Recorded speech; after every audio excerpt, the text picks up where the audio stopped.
The boardroom doors flew open with a loud bang. Heads turned instantly. There stood Evelyn Carter, 35 years old, in her janitor uniform, holding a thick stack of documents. The room froze. Daniel Whitmore, the 32-year-old CEO, reclined casually in his chair and raised an eyebrow. "Evelyn, now's not the time for cleaning.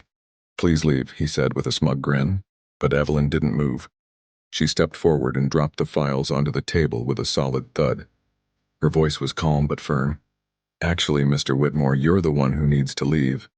Just an hour earlier, no one even noticed her. She had been mopping floors and collecting trash, quiet as ever."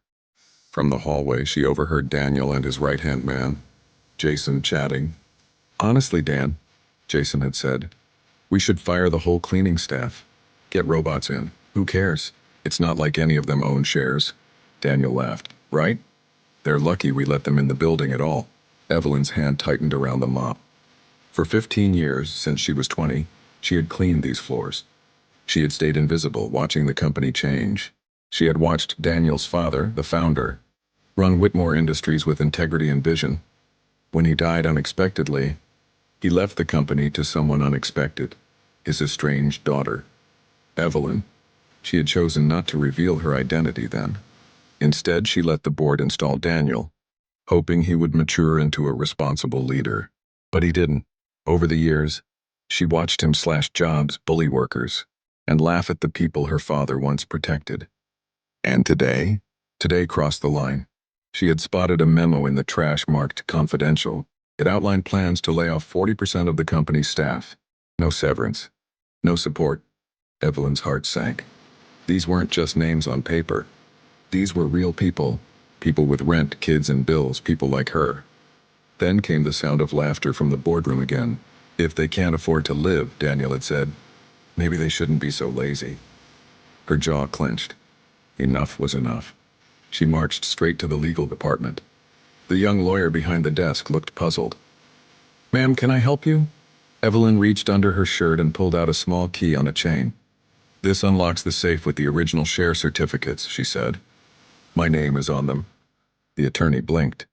10 minutes later, she walked out of that office with legal confirmation in hand. Evelyn Carter owned 51% of Whitmore Industries. Now back in the boardroom, she slid the documents across the table to Daniel. He went pale. What is this?" he stammered. Evelyn's voice didn't waver. "My father's will. You were never the heir, Daniel." "I was." Jason choked on his coffee. She added coldly, "And as majority shareholder, I'm removing you as CEO, effective immediately." Daniel jumped to his feet, red-faced and furious. "You can't do this." "Nobody's going to believe you. You're just a janitor." The board members looked unsure. Some shifted in their seats, staring at Evelyn's uniform, then at the documents on the table. Silence hung in the air until the young attorney, who had followed her in, stepped forward. "It's all legitimate," he said firmly. "Miss Carter holds the majority share. She is the rightful owner." Jason's mouth hung open. Daniel looked around, searching for someone to defend him, but no one moved. The room was no longer his. "This is a joke," Daniel growled. "You're nothing. You clean floors." Evelyn's heart beat fast, but her face stayed calm. She took a deep breath and stood tall.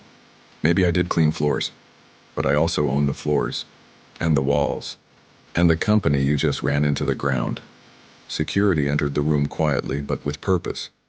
One of the guards spoke. "Mr. Whitmore, please gather your things." Daniel shouted, "Don't touch me! You'll regret this.